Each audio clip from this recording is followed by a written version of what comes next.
Hola, bienvenidos un día más al programa de entrevistas. Hoy les invito a adentrarnos en el laberinto del poder, en sus entrañas y en las posibilidades de cambio.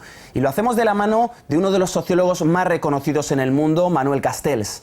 Y para que conozcan un poco más acerca de él, vean este reportaje. Manuel Castells Oliván, sociólogo y profesor universitario, se desempeña actualmente como catedrático de Sociología y de Urbanismo en la Universidad de California en Berkeley, además de ser director del Internet Interdisciplinary Institute de la Universidad Oberta de Cataluña. Nació en la localidad de Erín, provincia de Albacete, España, en 1942. Estudió Derecho y Ciencias Económicas en la Universidad de Barcelona hasta que en 1962, debido a la dictadura de Franco, tuvo que exiliarse en París, donde estudiaría Sociología. A los 24 años se convirtió en el profesor más joven de la Universidad de París. Fue en sus clases donde Daniel Cohn-Bendit, una de las figuras clave del histórico mayo de 1968 en Francia, gestó la mayor revuelta estudiantil y huelga general de esa nación. Por ello, Manuel Castells fue expulsado del país, trasladándose a Estados Unidos, donde se enfocó en el desarrollo de las tecnologías de la información y su impacto social. En los últimos 20 años ha llevado a cabo una vasta investigación en la que relaciona la evolución económica y las transformaciones políticas, sociales y culturales en el marco de una teoría integral de la información. Los resultados de su trabajo se recogen en la trilogía La Era de la Información, traducida a diversos idiomas. Según el Social Sciences Citation Index 2000-2009, Manuel Castells es el académico del ámbito de las tecnologías de la información y la comunicación más citado del mundo.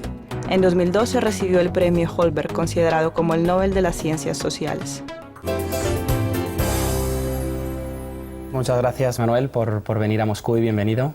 Gracias a ti, Francisco, por vuestro interés. Lo primero, quería focalizarme en el poder, porque el poder no está en la Casa Blanca, el poder no está en los mercados financieros. Usted dice que el poder está en el cerebro de nosotros mismos. Eso es. ¿Ese es el mejor secreto guardado de la élite política y económica, que no somos conscientes de que el poder está en nuestro cerebro? Bueno, es que si nos lo cuentan, pierden el poder. El poder real no es el poder de la policía o el poder del ejército, porque ese se utiliza en último término, cuando las cosas se ponen muy mal para los intereses poderosos. Lo más importante es que si tú quieres tener poder sobre mí, si consigues que yo piense de formas que favorecen lo que tú quieres, o de formas que yo estoy resignado con mi condición, aunque no me favorezca, ahí está el poder. Por tanto, lo esencial es el poder está en la mente. Y la mente se organiza en función de redes de comunicación, redes neuronales en nuestro cerebro en contacto con redes de comunicación de nuestro entorno. Por tanto, quien controla la comunicación, controla el cerebro y, por tanto, controla el poder.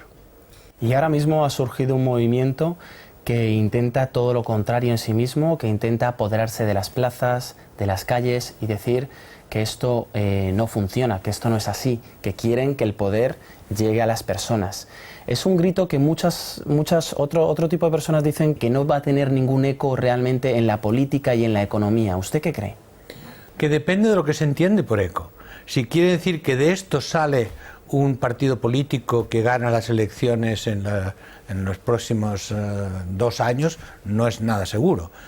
Todos estos movimientos se plantean a largo plazo. El eslogan más difundido en los indignados o indignadas, porque el movimiento se llama en femenino, las indignadas españolas, es vamos despacio porque vamos lejos. Esa es la cosa. ¿Vamos lejos a dónde? Hacia un cambio de la mente de los ciudadanos que, en último término, cuando todo el mundo sea más consciente, se transformará en un cambio de actitud también de las élites políticas. Y ahí es donde puede haber un cambio. Ahora, ¿esto es demasiado idealista? Bueno, primero, los datos muestran que en España, consistentemente hasta ahora, un 70% de los ciudadanos están de acuerdo con las críticas del movimiento, lo que dice el movimiento. También piensa una mayoría de los ciudadanos que no van a poder cambiar las cosas a corto plazo. Las dos cosas son compatibles. Tú puedes pensar que tienen razón, pero que no tienen los instrumentos, que es lo que piensa la propia gente del movimiento. Usted dice que hay un 70% de ciudadanos que están desencantados. No, que están de acuerdo con las críticas del movimiento al sistema y que piensan que la gente en este movimiento tiene razón. ¿Y por qué no hay, si es una gran mayoría, transformaciones? Muchos estamos aletargados, dormidos. No, porque ¿a quién van a votar? No hay nadie a quien votar. El propio movimiento no quiere constituirse en partido para no reproducir la vieja política. En general, entre lo que piensa la gente del movimiento y el sistema político hay un tal desfase que no hay una expresión política que sea capaz de este movimiento. Entonces, por ejemplo, si los socialistas hubieran sido capaces de pensar que un movimiento así podría revitalizarlos, pero es que los socialistas han estado totalmente metidos en la especulación financiera. Son ellos los que han llevado un Banco de España que ha sido incapaz de supervisar nada porque no les interesaba supervisar. Son ellos los que han cambiado la Constitución para obedecer a Merkel en una llamada de teléfono en 24 horas. Y una larga lista de cosas que la gente del movimiento le reprocha a los socialistas y que los socialistas nunca han hecho por cambiar. Entonces, las élites políticas en todos los países lo que han decidido es, estos se van a cansar, no hay problema. Nos seguimos con nuestros negocios, lo único que cuenta son los votos cada 4 años, con una ley electoral que los grandes partidos hicieron para que solo pudieran ganar los grandes partidos. La ley electoral no es un ciudadano o una ciudadana un voto. La ley electoral, lo que los partidos interpretan que les favorece más cuando ellos están haciendo la ley electoral. En Estados Unidos, si no eres demócrata o republicano, no tienes ninguna posibilidad. Más, si no tienes dinero en Estados Unidos, no puedes ganar. No puedes ganar, simplemente no consigues votos si no compras las campañas con dinero. Entonces, las críticas de este movimiento, en todas partes, no es que no haya democracia, sino que esta democracia tiene aspectos necesarios, pero no suficientes. Y que por consiguiente, con esas reglas del juego sesgadas, poner toda la energía en llegar a hacer la política formal, simplemente es una operación sin sentido, en la que la gente se agota y que reproducen los viejos esquemas que los grupúsculos de izquierda, trotskistas, marxistas-leninistas, de todo tipo, han estado haciendo siempre y nunca llegan a nada.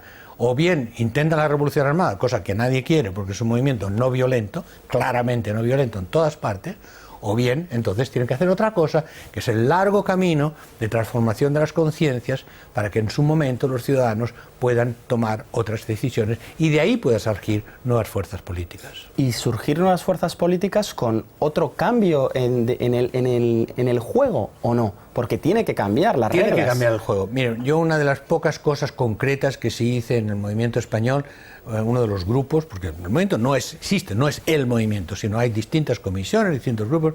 Una de las comisiones me pidió hacer una propuesta de reforma de la ley electoral, que lo hice con un buen amigo especialista en estos temas, Javier Nadal, de Madrid, y lo presentamos, se discutió muchísimo en la web, etcétera. Bueno, el movimiento, muchas de las personas asumieron esto, pero bueno, que eso es una propuesta mucho más de voto proporcional, de limitar el poder de los grandes partidos, de hacer que en el Parlamento, incluso visualmente, la gente que no vota esté presente, no con representantes, sino con vacíos en el Parlamento. O sea, si hay 30% de españoles que no votan, esos 30% deben estar marcados incluso en escaños en el Parlamento y las mayorías de decisión del gobierno deben hacerse sobre el conjunto de los ciudadanos y no solo sobre los que han votado concretamente, porque muchos no votan no porque sean vagos, sino porque no tienen a quién votar. Entonces, hay toda una serie de cosas que se podrían conseguir. Pero ¿qué pasa? Hay las instituciones políticas, los partidos políticos, tienen una tremenda resistencia a ser de verdad democráticos. Entre otras cosas, porque es su modo de vida. Son profesionales de la política. En todos los países, la profesión que está abajo en todas las escalas de reputación son los políticos, la clase política. Incluso en Italia, en una de las encuestas, los pusieron en la lista de profesiones también a prostitutas y mafiosos y salieron mejor que los políticos. Y la gente, cuando le preguntaban por qué, decía, ellos por lo menos dicen lo que hacen. Entonces, hay una crisis de confianza en todo el mundo con la clase política. Si esto continúa así, no puede... En algún momento se van a romper las reglas del juego en la sociedad y eso sí sería muy grave. El hecho de que en España haya una situación relativamente calma y pacífica, con 22% de paro, de desocupación, y 48% de desocupación entre los jóvenes, y que no hay grandes problemas en la calle, Es simplemente, afortunadamente, que hay este movimiento que canaliza el debate, que canaliza las protestas, que da una esperanza, sobre todo a los jóvenes, de que pueden empezar a organizarse entre ellos y vamos a ver qué pasa. Pero si la situación continúa así, este movimiento necesariamente se va a radicalizar, necesariamente. Pero Manuel, ¿por qué se ha separado tanto las instituciones de la gente? ¿Por qué se ha ido abriendo cada vez más brecha? Primero, porque las élites financieras son las que detentan el poder económico y han montado un sistema en que, en lugar de prestar para producir, lo que han hecho es vender dinero para crear dinero artificial y montarse en un esquema a nivel global, no solo en España, a nivel global, en que todo es ficticio, en que han inflado artificialmente los precios del inmobiliario, han inflado los precios de las acciones y le han prestado a la gente, incluso le han metido por la boca préstamos que la gente le daba miedo y que no entendían, porque su negocio ha sido vender dinero, vender préstamos en cualquier condición, de forma totalmente irresponsable desde el punto de vista de la economía, pero muy interesante para ellos, porque todos los grandes ejecutivos que están ahora dejando los bancos y cajas, todos se van con indemnizaciones millonarias, o sea que a ellos les ha ido muy bien. ¿Cuándo la honestidad va a ganar en esta... ¿Cuándo la justicia va a ganar en estas reglas del juego de las que hablábamos, de que se tiene que reorientar y que a los que desahucien sean a los bancos y a los que ayuden sean a los ciudadanos? Cuando los ciudadanos tengan la capacidad de cambiar a los políticos. Esa es la cuestión. Entonces dicen, bueno, sí, pues los pueden cambiar, pueden votar, pero primero, pueden votar cada 4 años, primero. Y segundo, si las reglas del juego están sesgadas, entonces es muy complicado cambiarlo a través del voto. Entonces, los políticos, bueno, yo diría la mayor parte de políticos son gente más o menos honesta, la gente que piensa que todos los políticos son corruptos, no es así, la mayor parte son... Pero, ¿cuál es el punto central para un político? Conservar el puesto. Eso es lo más importante, porque la mayoría es su profesión. Si no hacen eso, se tendrían que dedicar a trabajar como todo el mundo. Así tienen mejores sueldos, mejores cargos, la mayoría de ellos no tienen un muy alto nivel profesional, porque si no estarían ganando mucho más dinero en la empresa privada, y entonces la clase política se reproduce a sí misma. Para medrar en un partido tienes que empezar por ser de uno de los grupitos del partido, seguir al líder, llevar la cartera, luego seguir al otro. Es todo un mundo cerrado en sí mismo. Ese mundo no tiene aire.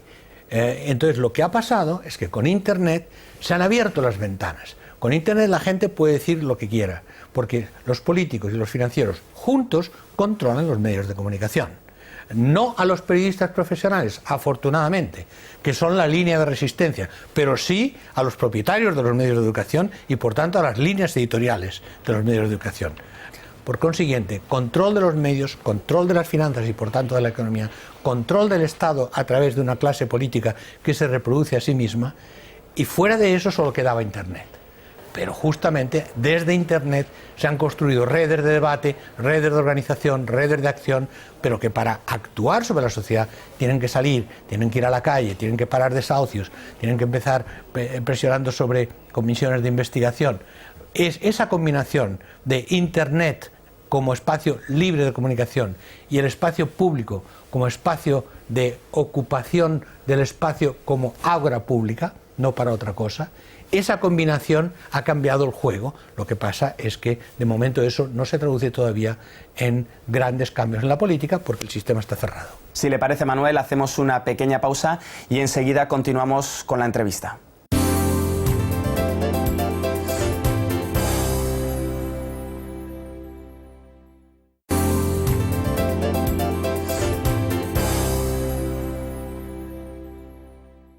Retomamos la conversación con Manuel Castells, uno de los sociólogos más reconocidos en el mundo. ¿Cuánto alejado el ciudadano está de la realidad que refleja los medios de comunicación? Depende de qué aspectos, pero tomando un caso fundamental, todo el mundo pensaba que esta crisis económica se iba a arreglar, Mire, los medios de comunicación han repetido 1000 veces las afirmaciones del presidente Rodríguez Zapatero, del presidente del Banco de España, que es su amigo, que era su amigo, Fernández Ordóñez, luego del presidente Rajoy, de que los bancos españoles eran los más sanos del mundo, que estaban saneados, que habían hecho test de esfuerzo, que no había ningún problema, y que todo esto, el resto del mundo sí, pero los bancos españoles, perfecto. Lo han repetido durante 2 años, una y otra vez. Y todos los medios de comunicación lo han repetido con ellos. Ni un solo medio de comunicación lo ha puesto en cuestión.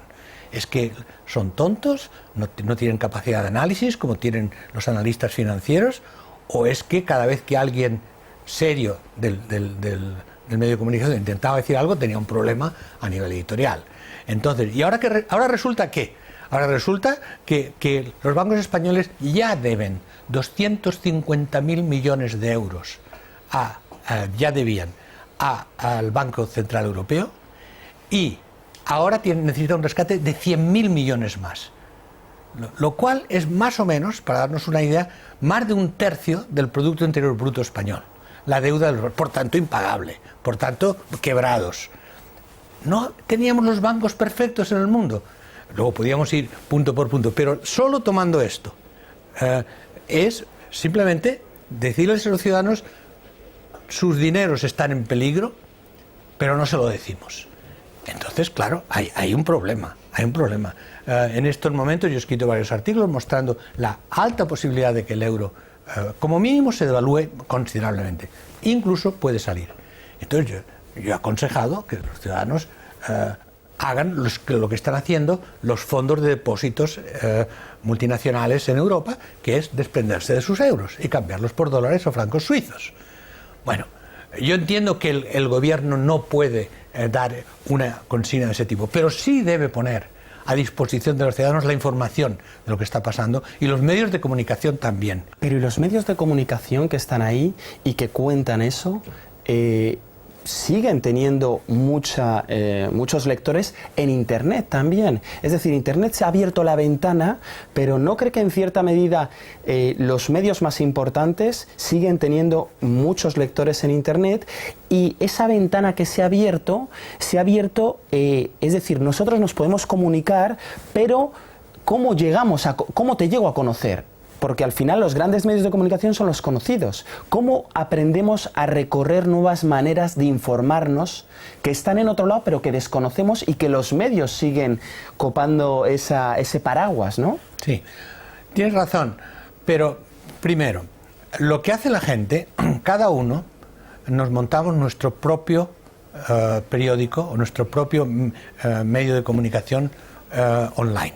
Es decir, no leemos El País o El Mundo o La Vanguardia enteramente. Tomamos un artículo de aquí, un artículo de allá, lo comparamos con otras fuentes de la prensa extranjera, miramos qué nos dicen nuestros amigos. Es decir, primero nos hacemos un mosaico de información. No estamos prisioneros de un medio. Pero en sus estudios dice que el lector, el ciudadano, quiere reforzar lo que piensa, no se quiere informar, por otro lado. Bueno, eso también es cierto. Lo que sabemos es que la gente busca, sobre todo, reforzamiento de sus opiniones. Eso es cierto. Pero eso es porque al ciudadano se le ha dado tan poca posibilidad de ser ciudadano, de ser activo, sino más bien ser consumidor pasivo. Entonces lo que pasa es que la gente no está acostumbrada a abrir sus propias ventanas, no las ventanas de Internet, sus propias ventanas. Entonces, si su opción es entre los medios que ya existen, entonces su opción es: lo que a mí me gusta más es lo que yo voy a leer o es lo que yo voy a ver. Ahora, otra lógica es si la gente entra en una fase de espíritu crítico, si desconfía de todos los medios, entonces ahí empieza otra actitud, que es la actitud de, primero, la wikinformación. O sea, yo me informo a mis amigos me informan a mí, yo voy discutiendo y se organiza un gran debate en Internet de los que van saliendo cosas. En función de ese espíritu crítico en red, entonces se reexamina lo que están diciendo los distintos medios. Pero si de ahí pasa un espíritu crítico, eso reconstruye todo el mecanismo de información y se pasa de mensajes de muchos a muchos en lugar de recibir un mensaje de unos pocos emisores.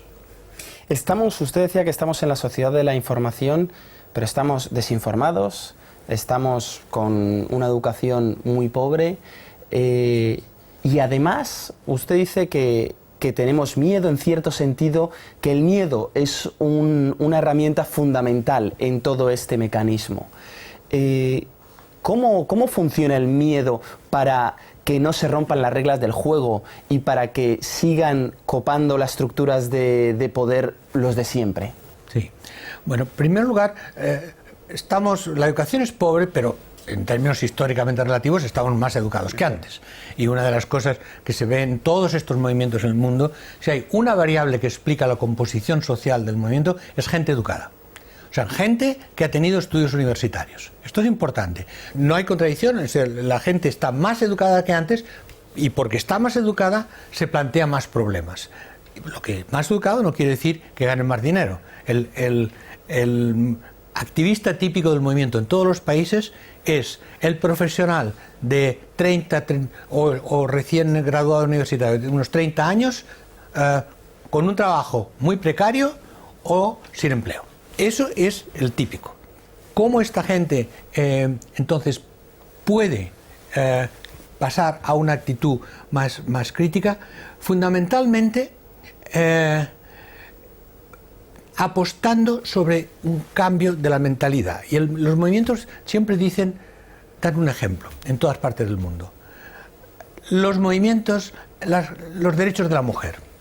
Hace 40 años, ningún partido mayoritario hablaba como tema prioritario de los derechos de la mujer. Hoy día, si no hablan de esto, tienen un problema. Hace 30 años, la idea de desarrollo sostenible, de que había que defender un modelo ecológico, de que había que integrar la naturaleza en la cultura, en el consumo, etc. Todo esto eran cosas de radicales de Berkeley, radicales del mayo del 68 de París, pero que ningún partido serio lo tomaba en su programa. Hoy día, todos los partidos se tienen que pintar de verde un poquito, porque si no, tienen rechazo.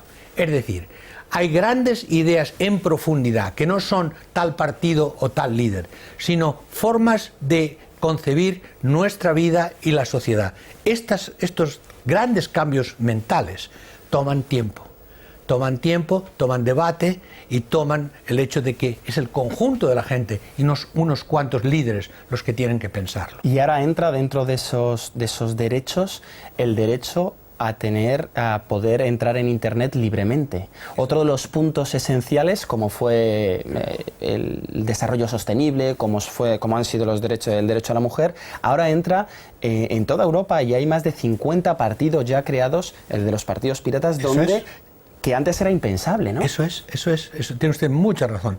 En este momento, defender la libertad en Internet es la base para defender la libertad, punto. La libertad en todos los sentidos.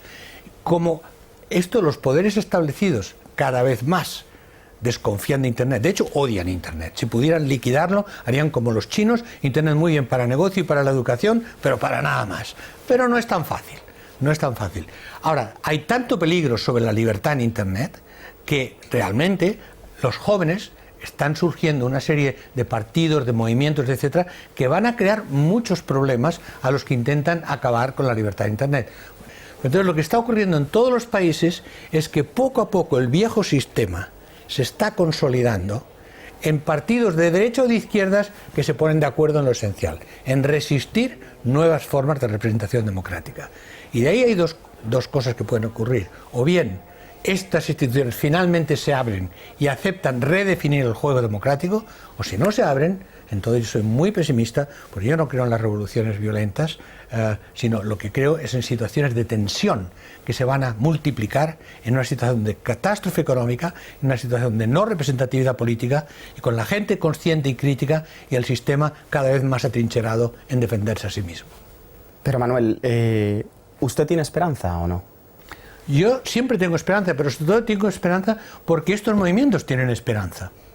Estos movimientos yo los llamo, el libro que se va a publicar en España se llama Redes de Indignación y Esperanza, porque son los dos sentimientos que hay en el movimiento.